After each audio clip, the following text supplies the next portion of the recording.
Hello guys, म चाहिँ किन यति सानो शैली बोल्दैछु भन्दाखेरि हामी अहिले पोखरामा छौँ। पुङदेखिकोटहरू घुमेर सबै आइसक्यौँ होइन। रातिको 7 जस्तो बजिसक्यो। मैले चाहिँ के गर्छु भनिरहेको छु भने टोयलेटमा आएर यो भिडियो बनाइरहेको छु। किन भन्दा प्र्याङ्क गर्छु भनेर। म भएपछि प्र्याङ्क नहुने भन्ने त कुरै हुँदैन। बाहिर चाहिँ सरस्वती म्याम शिक्षा म्याम हुनुहुन्छ, उतापट्टिको रुममा पूजा दिदी र स्मृति दिदी हुनुहुन्छ। सानो सरले बोलेको छु म बाहिर गएर क्यामेरा सेट गर्छु, रिगायो झगडायो भनेर म फेन्ट भएको जस्तो एक्टिङ गर्छु। अब हेरौँ कस्तो हुन्छ होइन। मेरो एकदम 100% दिन्छु मैले। अलिअलि चटपटातो हुनु पऱ्यो नि होइन। यसै हेरौँ कस्तो हुन्छ। I will try 100%। अब चाहिँ म बाहिर निस्किन्छु, क्यामेरा सेट गर्छु, फेन्ट हुन्छ हेर्छु। उफ, लाखौं कोसिसपछि बल्ल बल्ल क्यामेरा सेट गरेँ। दुईजना कतै जाँदै नजाने कि आफ्नै सुरमा हुनुहुन्छ नि त दुईजना कपडा पठाउन। म चाहिँ यहाँ कसरी नदेखोस् भने कट्टु थियो, त्यो पनि त्यहाँ टाकिदिएँ। देख्नुहुन्न नि त के गरेर होला भनेर एकछिन सोचेँ होइन। के गर्ने भने मलाई हिम्मतै आएन कि म फेन्ट भएर ढल्छु त्यो प्र्याङ्क गर्नलाई चाहिँ। एकछिन धेरै सोचेँ अनि अब चाहिँ मैले सुरुमा चाहिँ टाउको समातेर टाउको दुख्यो भनेर चाहिँ मैले स्टार्ट गर्छु कि।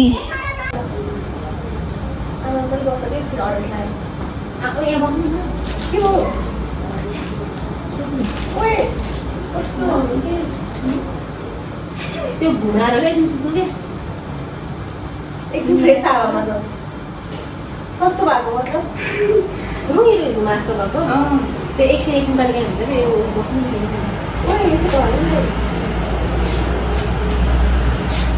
पानी हो त त्यो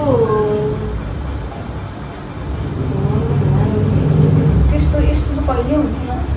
गाडी गएको भनेर हो कि गाडी नै गाडी भएको। अनि त्यो अघिकोमा चाहिँ अलिकति यस्तो यस्तो तपाईँलाई गाडी लाग्थ्यो र गाह्रोवाला भएर एकछिन हेर बस्छु म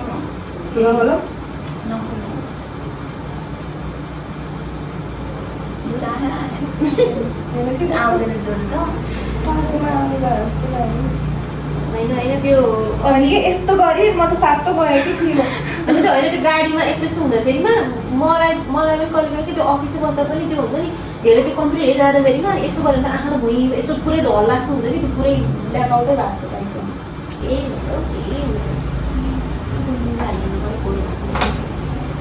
हुन्छ हुन्छ मेरो के खबर भइरहेको अरू केही छ?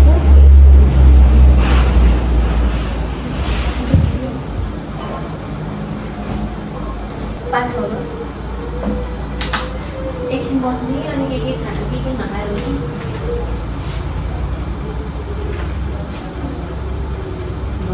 उसको गर्छु भन्ने मान्छेको ड्रिङ्क चाहिँ नभएर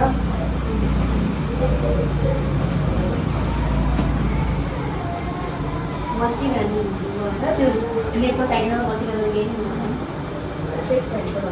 अनि त्यसपछि त्यो गाह्रो बस्छ है हामी फर्केर म त एकछिन एकदम गम्भीर रूपमा सोच्न बाध्य भएँ कि फेन्ट हुने भनेर म प्र्याङ्क गर्छु भनिरहेको थिएँ होइन।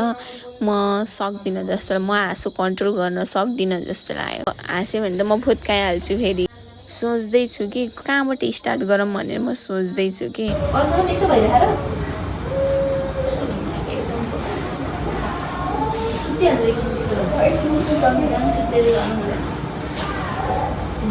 एकछिन टाउको मसाज गर्ने। टाउको दुख्यो है?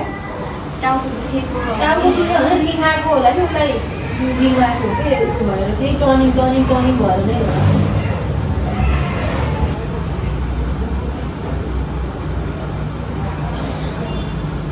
यहाँनिर चाहिँ मेरो प्लान चौपट हुन्छ।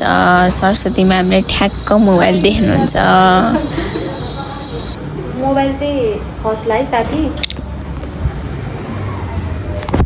पहिलोचोटि सफल नभएपछि दोस्रो जसरी नि प्र्याङ्क गर्न थियो एक्लै सक्दिन जस्तो लाग्यो। शिक्षा म्यामलाई फकाएँ, मान्दै नमान्ने प्र्याङ्क गरौँ भन्दाखेरि कसम भनेर मैले कसम दिएँ। बिचरा के भन्दा म एक्लै सक्दिनँ त, 2 जना मिलेर भयो नि गर्नु पर्यो नि, सबैलाई रमाइलो त हुन्छ, गरौँ प्लिज भनेर। अनि पछि हुन्छ भनेर भन्नुभयो।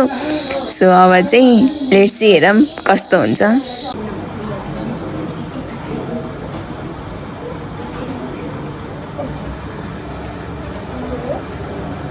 मनसुन छैन कसैसँग के मोमहरू के मोमहरू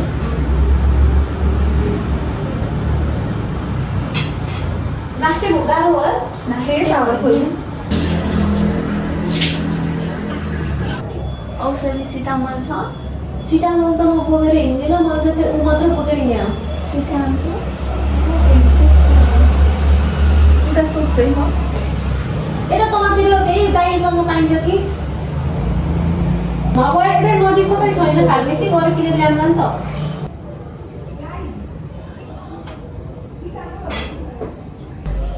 अझै घुमाइरह लास्टै गाह्रो भयो। जाने होइन हस्पिटलै, त्यसो भए नजिकतिर छ कि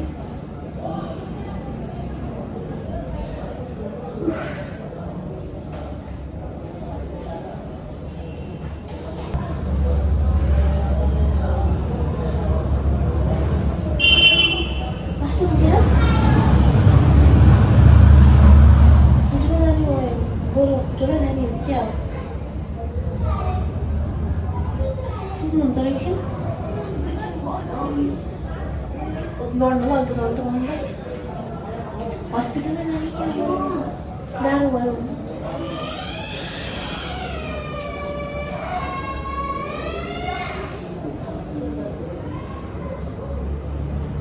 यता नजिकै हस्पिटल छैन होला,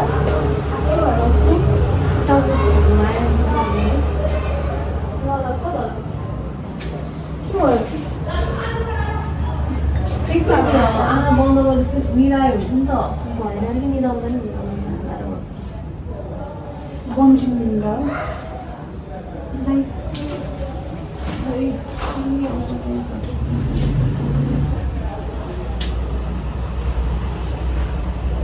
के गर्नु एक्कासी गाडीमा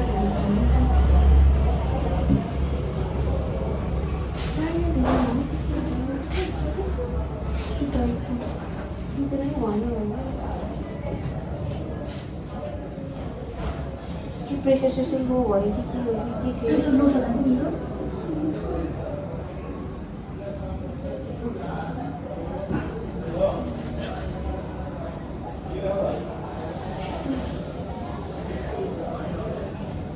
दुखेको हो कि के भयो है?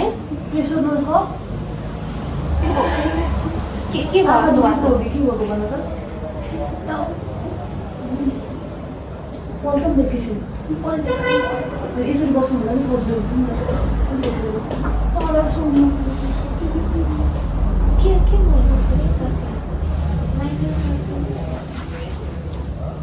पहिला दुख्यो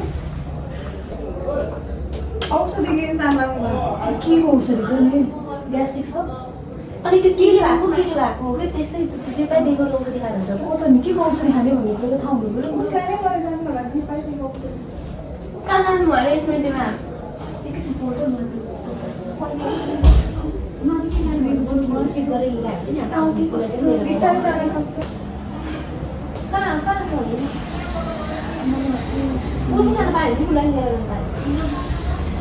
हिँड्न सक्नुहुन्छ र उसलाई हिँड्नै सक्दैन होला फेरि अनि के भएर 81 दिनटाको देखिएको कुरा त अनि कहाँ कसरी भन्ने त्यो कुरा चाहिँ अनि के भन्छ नि 81 ठिकै थियो खोला नाला नानी के मलाई भूत लाग्यो क्या म त खोला नाला खोला नालातिर धेरै हिँड्ने त्यसो मलाई बल्के छ बोलाउन के यसो के हुँदैछ क्या ल गएर नाच्नु मात्रै टाउको समाएर बसेपछि हुन्छ तपाईँको मोबाइल यो कि यहाँ आई ऊ भएको है भने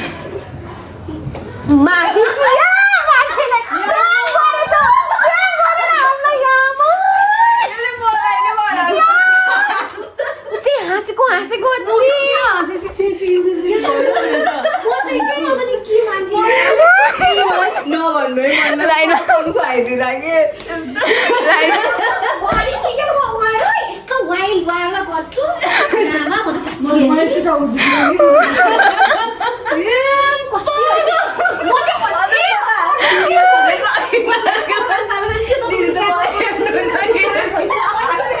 मेरो दिमाग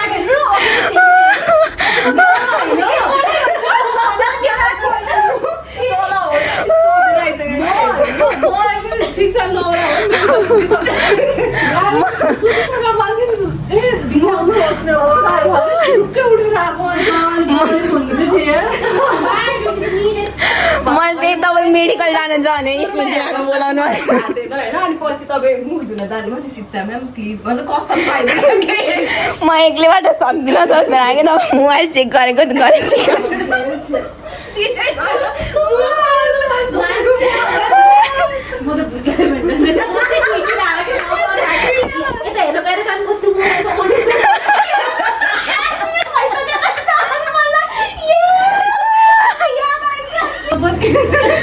पछि त के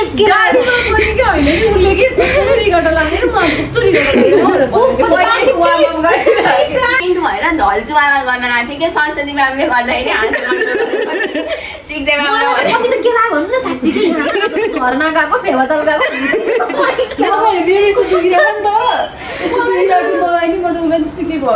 नर्मलै टाउको दुख्दा त अब मान्छे थाम्नु सक्छ नि त हाँसोला है म त हाँसेर आएर त्यस्तो म त बङ्गरै यहाँ छेउमा बसेँ त्यही भएर अल्दो सर्नु भने हजुर सरस्वती म्याम गुनिरहेको छ तपाईँको मोबाइल